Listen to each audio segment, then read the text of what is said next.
Hello, everyone. Good morning, good day, or good evening to you, depending on where you're joining us from. And thank you for joining. My name is Katie, and I'll be your host for today for our webinar on employee engagement in the digital workplace.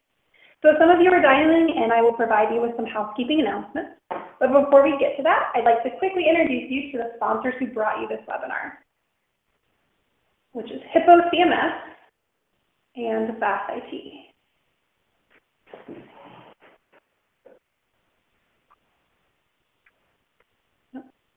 For those of you who are new to Hippo, Hippo is on a mission to make the digital experience more personable for every visitor. We are redefining the CMS space by engineering the world's most advanced content performance platform designed to help businesses understand their visitors, whether they are known or anonymous, and deliver the content they value in any context and on any device. Together with our global network of certified partners, Hippo serves a rapidly growing number of enterprise clients around the world and is headquartered here in Amsterdam and also in Boston. And we recently opened another office in Oldenburg, Germany. So VASSIT is a digital transformation company founded in 1999 with the mission to offer their clients cutting-edge specialized services combined with a high level of innovation. They offer this model with a large performance capacity. This positions VASSIT as a company capable of performing highly complex projects for large organizations. Agility, commitment, and talent are the values that characterize VASSIT as a company and justifies the motto, the value of making IT simple. VASSIT is a 100% private company with a clear international expansion, having presence in various countries across Europe and America. VASSIT is committed to helping others, dedicating 2% of their benefits to charitable causes. Before we start, some housekeeping. So today's webinar will last just under an hour, and we have 2 presenters, and a recording of the webinar will be made available to you afterwards. In fact, you can visit the URL you're watching this webinar on today to see an on-demand version post-event. You can share this with others, embed it in a blog spot, or share it on Twitter or Facebook, and we hope that you do. And also, please use the rating system on the way out today to give a 1 to 5-star rating for the quality of the webinar, 1 being the lowest and 5 being the highest. There will also be a Q&A session at the end of the webinar, so please keep your questions coming by using the questions button on the webinar display panel. We will try to answer as many questions from the audience as possible with the time remaining. All right then. So today we are broadcasting from the Hippo headquarters in Amsterdam in the Netherlands, and I am proud to welcome Adrian Collier and Nathan Nelson as our presenters today. Good afternoon to you both. Hiya. Good afternoon. Hello. So you two are going to talk about some exciting things today, but before we get to that, let me give you a little bit of background on Adrian and Nathan. Working with the product and solutions team here at Hippo, Adrian coordinates the development and business efforts to ensure that we deliver the right value to our customers at the right time. Adrian has worked in various industries, ranging from finance to development aid, with a keen focus on implementing user-friendly technical solutions that work. And Nathan is a front-end and JavaScript developer who has worked across many projects building websites and SPAs for the last 6 years. He particularly enjoys getting the most out of the latest build tools, JavaScript and CSS frameworks, and has a strong experience across the full development stack, from design in Photoshop all the way down to ops and continuous integration. Together, we're going to demonstrate how a web content management system can be implemented to enable employee engagement in the corporate digital workspace, and how Hippo's targeting and personalization capabilities can help companies deliver personalized content to foster employee retention and satisfaction by showing a set of diverse real-life examples, including a look into the Dutch police force and LifeWorks. And with that, I would love to hand it over to you, Adrian. Thank you very much, Katie. So, thanks for the introduction. I'd like to start by introducing the Hippo CMS platform. Hippo has been working to produce a cloud-first digital experience platform for some time. We've been through quite an extensive history, and we consider ourselves a very agile organization, and we move with the needs and demands of the market. Particularly related to employee engagement, if we look back in time, between the periods of, say, 2008 to 2012, it became very apparent in the market that a lot of organizations were looking at portals. Portals were defined as being an internally faced website where employees would be able to post and communicate internally. To respond to this need, Hippo developed the Hippo portal, which we offered side by side with the Hippo CMS as a dual offering. This was very successful, but as time grew on, we moved past 2012, we noticed that in the market there was a trend much more towards improving engagement through, not just through this portal, but actually through all channels. As a result, we reacted very quickly. We removed the Hippo portal product offering. What we did was we combined the two into a single multi-channel digital experience platform to allow organizations to both deliver their web and public-facing content as well as deliver cutting-edge internal portal and intranet capabilities to the organization. This is a prime example of the traditional needs versus what's happening now and the future needs. So the classic portal space was typically with a very standardized and traditional intranet with basic functionality purely focused around the idea of employees posting and receiving messages to and from each other. These are often very simplistic in functionality and missing out on some of the more kind of trendy user experience and fine-tuning that we all come to know and love in our web experience these days. And the shift really is towards understanding what employees actually need with regards to their internet or portals and how we can actually achieve that. In addition to the actual portal itself being new or upgraded, users and employees are also very much moving into a mindset of accessing information anywhere and or everywhere. It's no longer the case that employees restrict their activities to only working in the office between 9 and 5. It's becoming much more common that employees or users as a whole are accessing systems, applications and websites from their sofas at home or from on the move, whether they're on the train, whether on a business trip or on vacation. And so there's a real growing need to deliver this information in the format and the means that is useful to the end users. An example of this is an implementation we worked with the Dutch police. The Dutch police used to have a huge setup of websites. They had 400 individual websites that were all managed and maintained as separate entities. In addition, they also had 10 different CMS applications for managing their content, as well as a whole bunch of internal and lengthy processes in order to pass information from one place to another. This was becoming a huge problem for the organization in terms of structure and efficiency, and also led to huge problems in terms of employee satisfaction and engagement. I think most people are familiar with the idea that policemen are being pushed into doing much more paperwork than actual field work, and this is something the Dutch police wanted to tackle. With an implementation with Hippo CMS, they managed to consolidate all of their 400 different websites and 10 CMS into a single application that they manage in one place. This has made a huge impact to quite a number of people in this process. So if we take an example of a press officer who works for the police, a press officer is somebody who typically will go to the scene of an incident and write up a report, and it's his words or his input that then leads to information being spread to journalists, media sites and government information. The typical workflow of the press officer before was sitting at their desk. They'd receive a call, they'd go on their motorbike out to the incident, they'd write up some notes, and after this they head back into the office, they'd write it up in more full format, and then they'd submit this to the various different departments and then open a dialogue. What they've been able to achieve with Hippo CMS is actually move all of that work into the hand of the press officer as they're on the move. So now they have mobile devices, so the press officer is much more in the field. They get a call, so they're able to get to an incident. They're actually able to get to the incident much faster than they would be previously.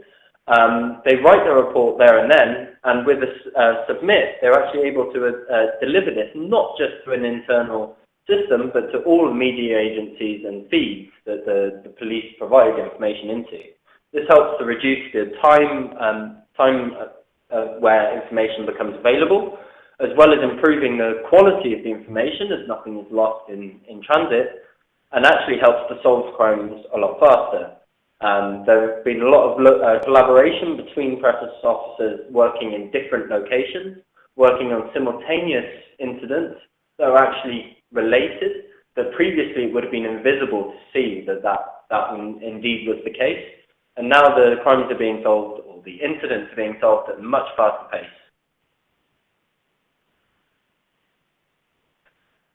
And this obviously has led to a much better improvement in engagement from the police, but also with the local population.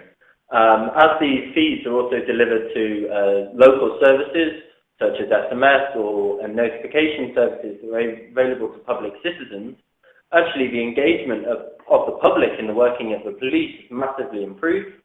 And we really see the value here. And the police are very happy with this implementation and are looking forward to extending this further by reducing some of their other lengthy processes with regard to incident reports or other paperwork that they have to do.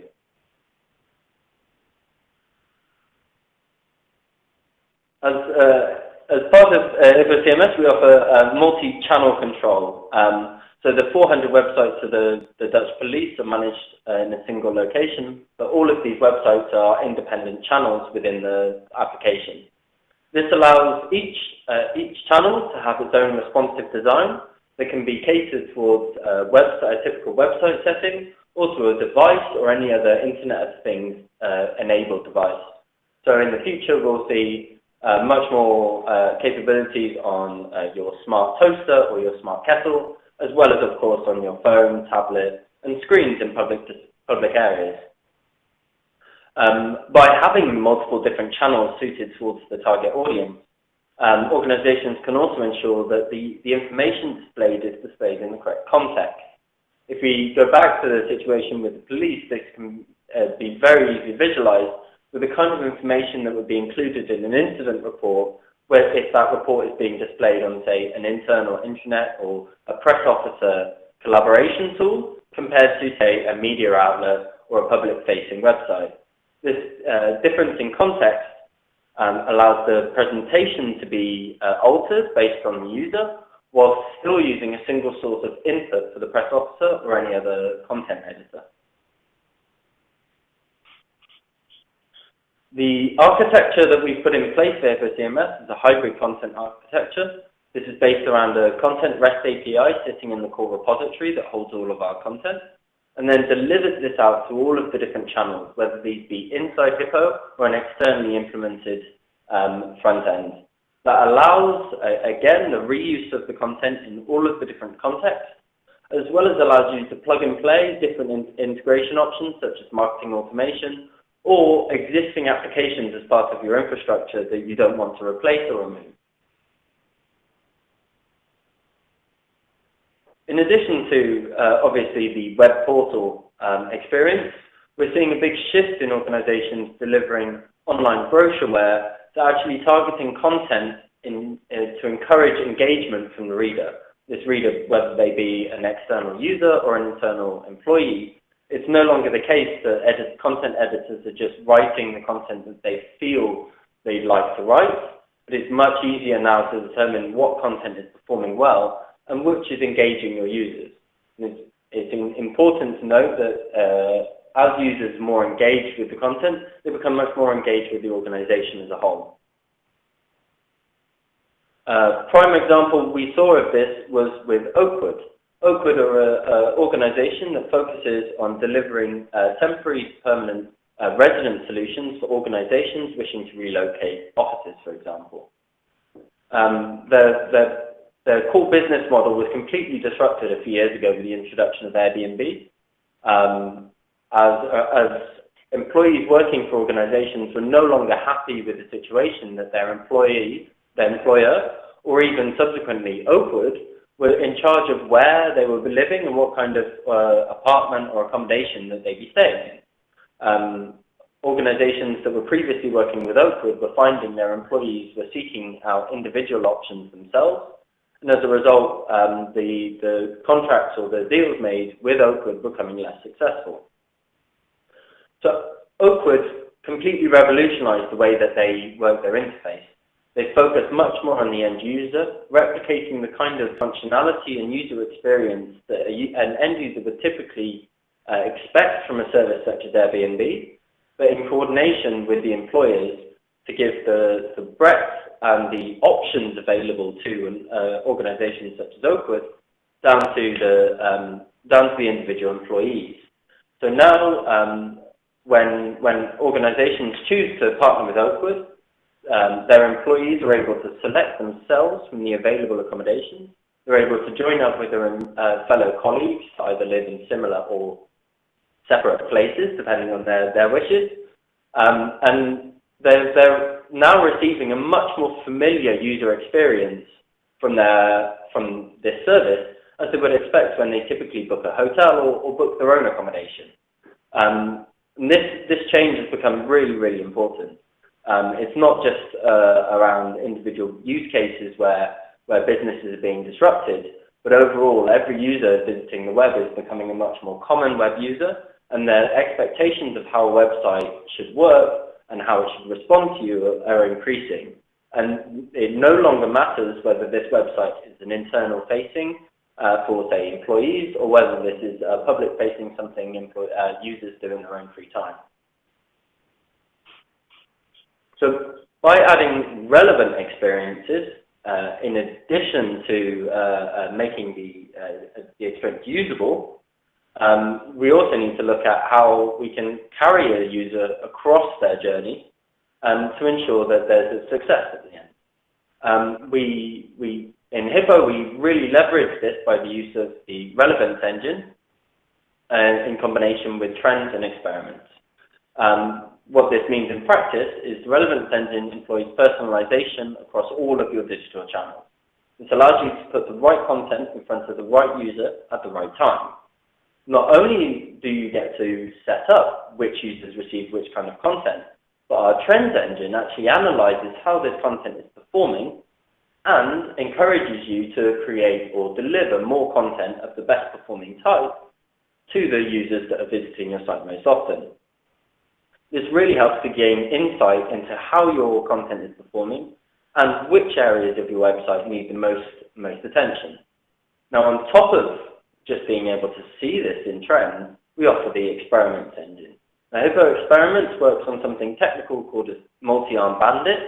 What this means in practice is that it's a typical A/B test, but instead of just running one or the other, the Hippo algorithms actually determine how successful one of the variants is in comparison to the other. So the longer your experiments are running, the more targeted your content is towards your users. The experiments will actually choose a winner based on the results of your visiting users over a period of time. And that means that you no longer need to monitor heavily your experiments as running on your website. They automatically trend towards the most rewarding content for your organization. So you can set them up, leave them there, let them roll, and work on other more business value activities. By putting all this together, we're able to really allow organizations to be agile in both delivering content, also be efficient with their content editors in creating the content that's missing or creating the content that works well, and helps to minimize the amount of additional work that marketing teams need to do in organizing and structuring websites in order to make sure that their visitors access the key information they're looking for as easily as possible. On a slightly deeper level, so this is for the tech people there in the audience, this relates to how the shift is moving in the market from deep integrations into microservices. Now, many of you will probably be familiar with these terms, but in Hippo, we've taken this as part of our culture. So the Hippo repository itself sits at the very core of our application, and on top of that, we build many layers of services. These services all interact with each other in a REST API manner for the most part, and that allows everything to work individually, so we can upgrade or improve individual parts of the platform without taking everything else down. But it also allows customers of Hippo to implement with any of their existing infrastructure architecture that they'd like to keep without the need of heavy investment in rebuilding. This also means that if they wish to swap out and change any piece of the architecture, this can also be done with minimal impact in terms of investment as well as in terms of downtime. With a typical deep integration model, this really isn't the case. It's often the situation that in order to swap out one piece of the architecture, all of the other remaining pieces have to be rebuilt in order to accommodate this gap.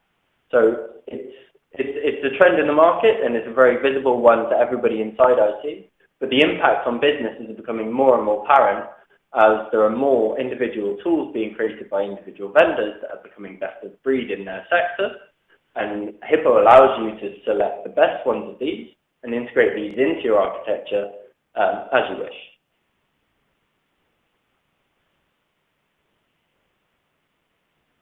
And the final point I want to discuss is the move from task focus into business agility. So task focus really works on the idea where you need to deliver a certain thing, and I'll use an example coming up from a customer of ours called Fikehouse. They're an online entertainment agency. And Fikehouse work in providing online games to users. Now, if you've ever played any online games, you'll realize that they're very, very temporary. The game that you may be top of the charts today is not likely to be there tomorrow, and certainly not likely to be there next month. So in order to react to this marketplace, Fikehouse needed a delivery setup that would allow them to continually provide the most cutting-edge and exciting games to their users without the need to completely rebuild everything every time they make this change. By utilizing our on-demand environment, Fikehouse were able to deliver a digital experience and actually run around 500 different software deployments every month for their application architecture. This obviously, if you do the math, this is many, many, many deployments per day, and all of these are providing critical changes to the way that users experience and use the platform, and allows Fikehouse to ensure that the top-hitting games are always at the forefront of the website offering for the users that are visiting.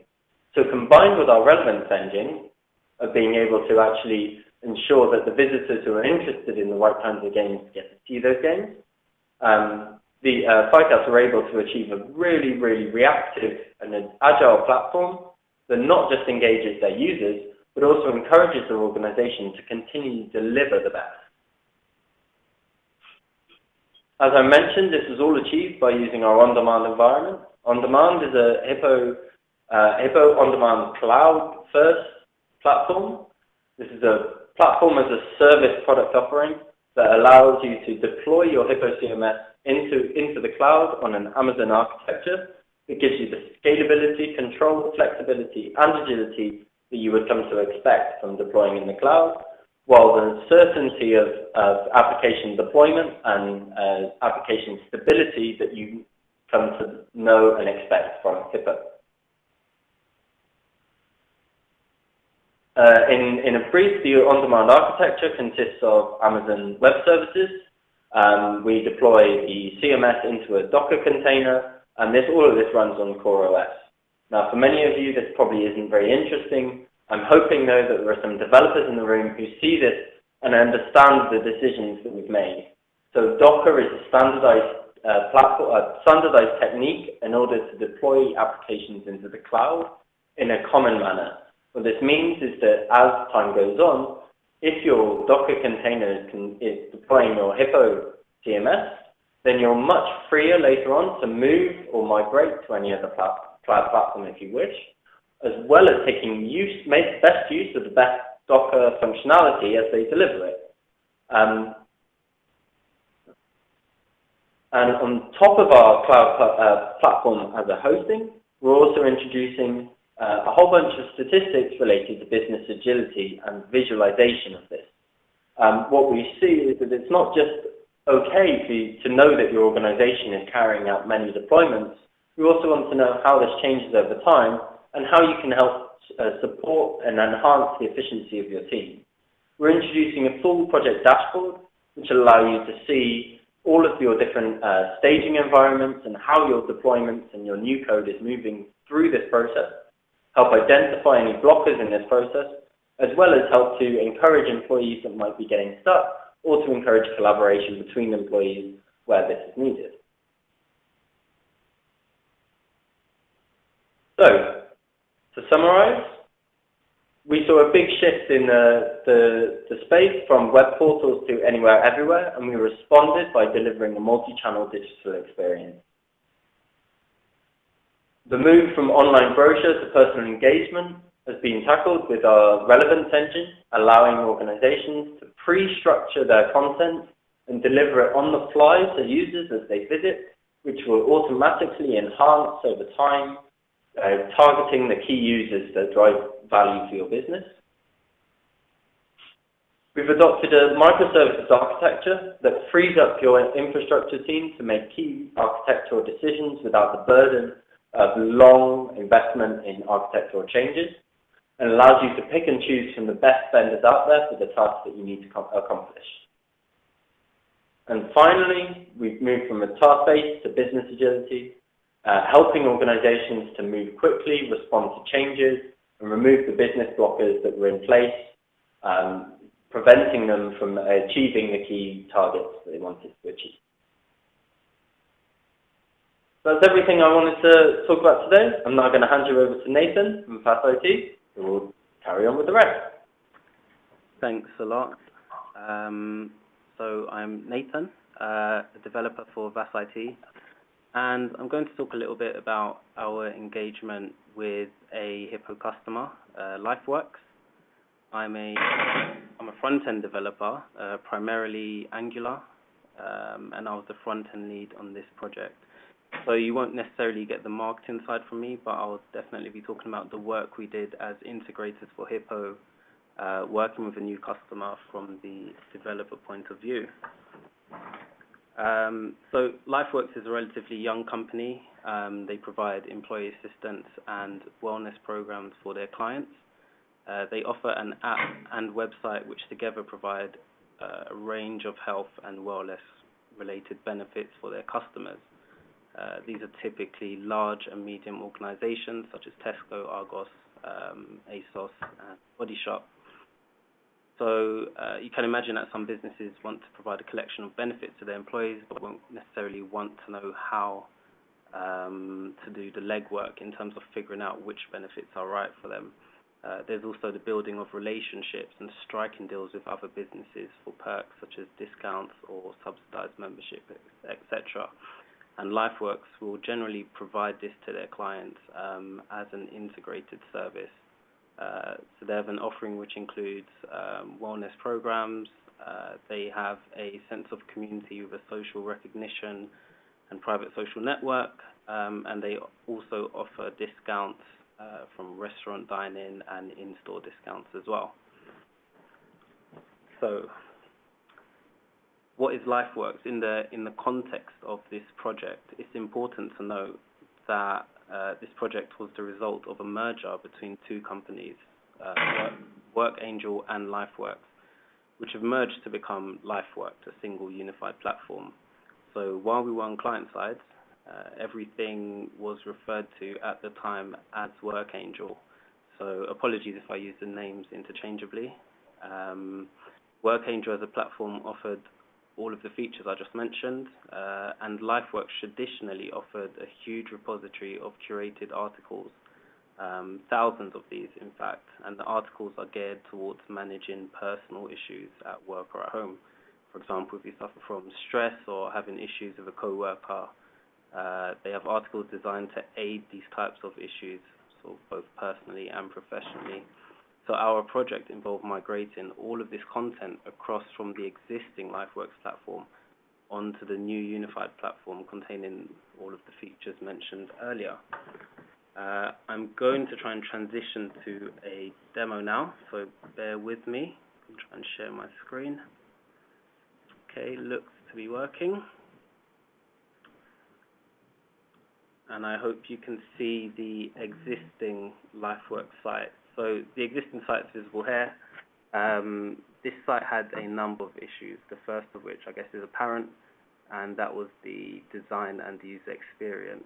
So it was probably fine for corporate users back in the day. But now that users, as Adrian said, are used to a certain level of graphical fidelity, not to mention high quality responsive design, this site, I guess, was in need of a bit of an overhaul. So I'm going to navigate to one of the article pages. Let's see if we can find work relationships. So this is sort of how they listed their articles. This would be one of the categories. And then this would be one of the articles there. So we can see from the content that they have some sort of really interesting and helpful articles, but just that the presentation needed some work. And with WorkAngel being a startup, they naturally had a huge focus on UI and UX. So they already had a large design team and the infrastructure that we needed to provide the capacity. But the problems weren't actually limited to just the front end. The content editors had a pretty bad time entering content into the system because they had to use a combination of Microsoft Access database and a .NET implementation to alter the content, which is a bit crazy when you think about it. And what's telling for us, sort of when we came on the client side as integrators to work on this, was that we had basically zero interaction with this existing system here. We started completely from scratch. So I'm going to try and go back to the slides, see if we can skip forward. Okay, perfect. So from a technical point of view, there were a few main objectives for the project. So make the design work on desktop, tablet, and mobile. Build the CMS from the ground up, including sort of training on how to use it. Work with the UI and UX team to create a new architecture. This included restructuring of content, categorization, tags. The content editors also needed a completely new workflow system to know how to contribute and manage the content. And then we had the whole migration part, which was the migration of all articles to the new system, and obviously including sort of the new rich content which we added there as well. Some of the features we added were pretty much a mix of the features that come out of the box of Hippo and our own customization as integrators. So we were able to implement caching across all pages and search results. Whitelisting and blacklisting enabled LifeWorks to provide sort of a level of personalization to their clients. For example, some businesses may want to hide articles regarding health or money because they have another system or repository for this purpose already, or it could be for other legal or business reasons.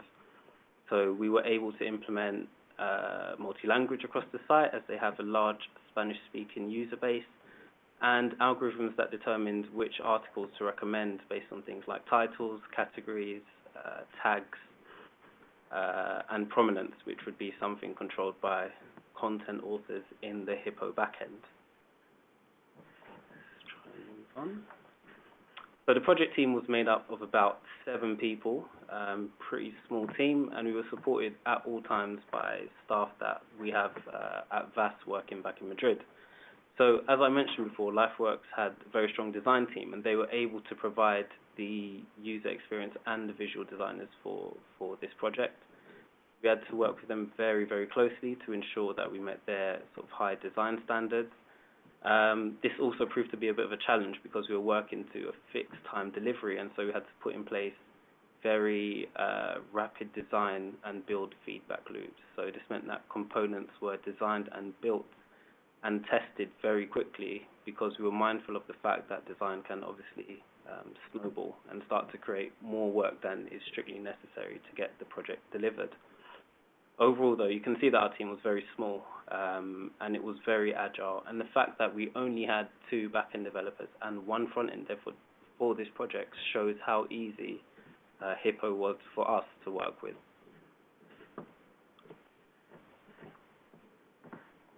Solution overview. Okay, so this basically shows the high-level solution of the whole system. And what we have is a few parts. We have the Hippo CMS web console, and that allowed the content authors and the content managers to create the content, review the content, tag, categorize, and all the defined workflow stuff that the content managers need to do. It also allows them to view directly in Hippo CMS what the content would look like, so how it would be rendered on all devices, so that they could see the content on mobile, desktop, and tablet before anything was even published. This meant that the content managers never really had to interact with the front end because they knew exactly what it was going to look like anyway. So at the bottom we have representation of the Hippo Cloud. All of our deployments were done on the Hippo Cloud, and the Hippo Cloud is pretty much a managed environment, as was mentioned earlier. And as you could see in the slides before, our team didn't have a DevOps or dedicated ops person, so we had some minor support from Spain for the deployments, but 90% of the configuration and the scripts to trigger these deployments were handled by Hippo, and we were very grateful for that because it really allowed us to focus on developing the product and not necessarily thinking about dev environments, test environments, production environments, etc. Anyone who deals with these kinds of issues, I guess, regularly knows that deployments can be pretty risky at times, and the fact that Hippo were handling this gave us a lot of confidence in that department. So if we look towards the bottom left, LifeWorks had a legacy system which determined how the clients want to see data for their customization. So for the customization I mentioned earlier, in terms of whitelisting and blacklisting content items, tags and categories are all controlled by this legacy PHP backend system, which we had to integrate with. And ultimately, it provides a cookie to Hippo in order to tell it which content it should be rendering. Lastly, we have the user-facing front end. So this was built in Angular and using server-side JSP rendering to retrieve and display the pages. The integration is probably similar to MasterCard. I think Adrian mentioned that earlier. And Hippo gave us the option of using APIs directly, but because this project was only web and mobile web, we decided against that. However, if we were to extend this and to actually build a mobile application, we could definitely render the content simply using the Hippo API and not necessarily using JSP to render the content directly as HTML. So information architecture. This slide shows the information architecture, and really there's nothing too interesting here, just to note that the different content types which we're able to render. So we can see the article content type in the blue, that there are quite a few different parts to the article itself. Some of these parts are relational data. So for instance, the video is mapped to the video content type and audio is the same. Generally, we found no limitations in what we could do with our information architecture. So the customer really got exactly what they wanted at the end. And yeah, we just had no blockers pushing sort of a semi-complex structure to the CMS. So there were a few project challenges. Most of these we identified towards the beginning of the project, and fortunately most of them kind of slipped away as the project went along. So the major one for us was the fixed time delivery, and we were understandably worried about this because, of course, whenever you have a hard date to deliver something, the delivery is contingent upon everything going to plan. Another challenge was scope creep, which is not something that I guess happens intentionally necessarily, but it can easily come about when you have things like requirements which haven't been fully researched, or you come across an issue that requires further work around it. It can also happen with design as well. So the design of a component can constantly change. You might need to have a lot of design reviews. And sometimes you have to be a bit strict with the customer, just letting them know that any scope creep could potentially affect the delivery date. Another challenge was the integration with Angular, and for that we didn't really have a problem in the end. It was just something we were aware of, but for us, Hippo was very good in this department. And regular design iterations I mentioned already, and there was content migration, which appeared to be a huge task, but actually it was performed quite easily in the end, even though it was a manual process. We would have liked to have done an automated process, but the existing system didn't really allow for that kind of export. So in the end, it was down to the content editors to copy stuff manually and paste it into Hippo and then make any changes that were necessary. But the task was so painless that we actually had the UI and UX team helping out whenever they had some spare time, and it got done pretty quickly. So I'm going to try and screen share again to show the new system.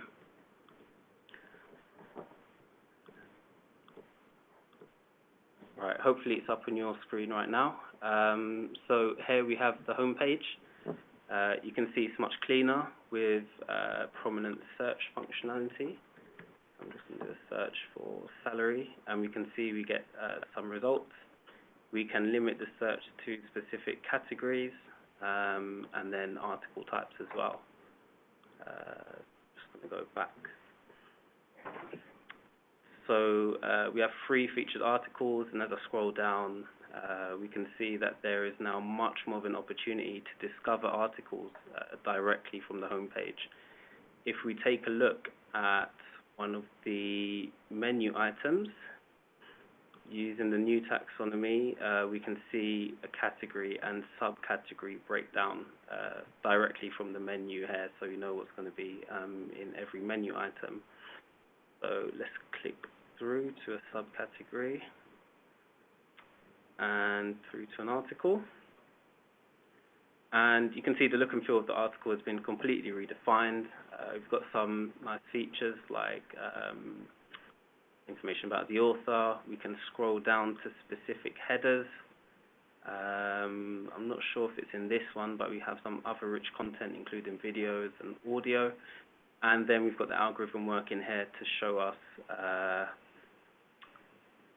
a suggested article to read next. And then we have some related articles here, and we can see we have the audio type article and then just regular articles. I'm just going to try and show one of the customization features. So I was talking about how we could hide items based on tags. So we can hide health and family, for example.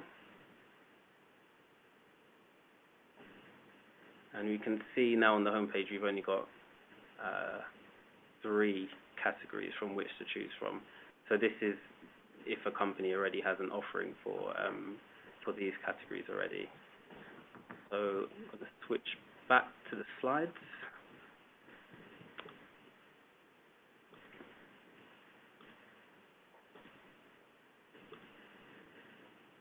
Okay, perfect. So from our point of view, the experience using Hippo is an overwhelmingly positive one. We found the system to be fast, generally. Once we had caching and indexed the site, it was able to accommodate all of the necessary data types, content types, and workflows for our solution, so it's definitely very flexible. The content authors and editors genuinely loved it. I know they came from using a pretty outdated system before, but I can't really remember a CMS that I've worked with aside from WordPress maybe, for which for content users was so hassle-free. Our demos typically went very smoothly, and we enjoyed giving them something which would genuinely help them out.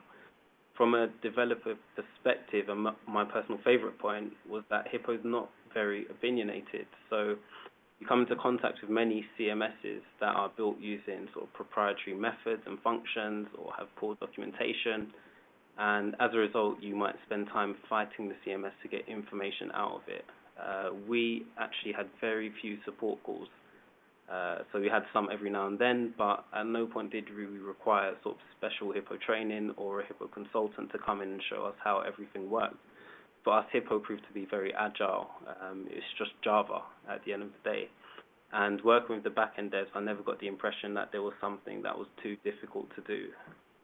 Our Angular implementation was a great fit, but ultimately we could have easily transitioned to any other front-end framework. So I'm thinking React or Ember or whatever.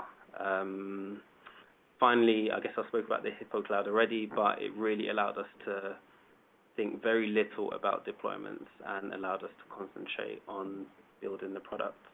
And that's it from me. Thanks for taking the time. Well, thank you very much, Nathan, for that wonderful presentation. And I would like to now open up the Q&A session, and thank you to those who already sent in questions during the webinar.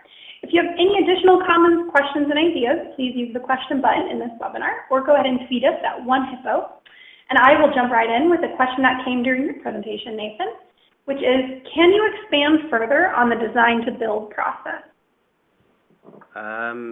Yeah, sure. So typically at the beginning, we had the UX, so the user experience guides, work out what the system needed to look like. So what the front end needed to look like, what the interactions were, and all the components that needed to be there. After that, we would get the visual designer to come in and make everything pixel perfect, and they would put it into a repository, which we would treat as the single source of truth, let's say.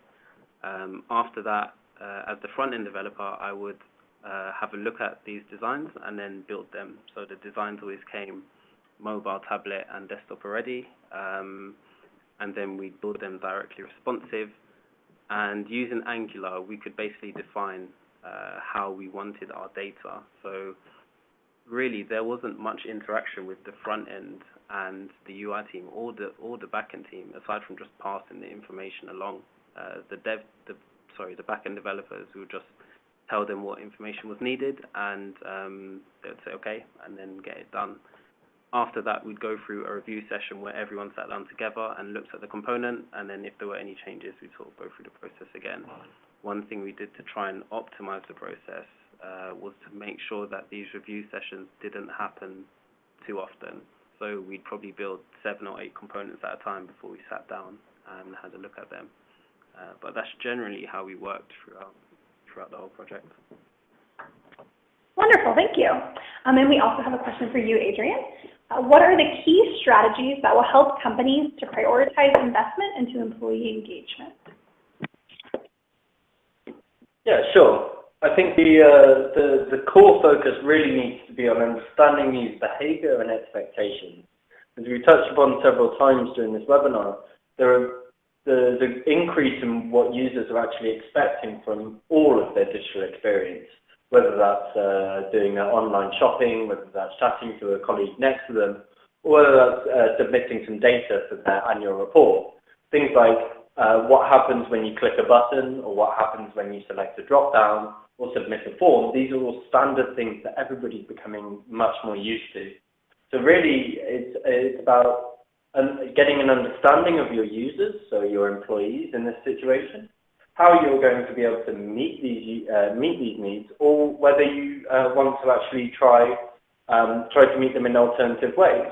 So a typical internal communications platform would be something we know as an intranet, but it may be in the organization that might not be necessary. So you see that actual employee-to-employee communication is key, and you should understand this by analyzing the behavior and expectations. Then actually introducing a messaging option with some sort of stored history where employees can actually contact each other directly and then access that information at a later date could well be more appropriate. As a summary, I think you need to focus first on understanding user behavior, understanding what expectations there are from users, and help to try and recreate common or existing behaviors in a way that actually suits your organization and suits the user's needs. Wonderful. Thank you both so much for your insights. And now, ladies and gentlemen, be mindful of your time. I'll be closing the Q&A session for now, but we will get back to you individually to answer any remaining questions that you have. And of course, this isn't the end. Please check out the Hippo channel on Bright Talk for more videos, or get in touch with us through LinkedIn, Twitter, or Facebook. And as I mentioned in the beginning, this webinar has been recorded and will be made available on demand on Bright Talk and on the Hippo and VASSIT websites. Don't forget to leave a rating. We would appreciate your feedback on this webinar.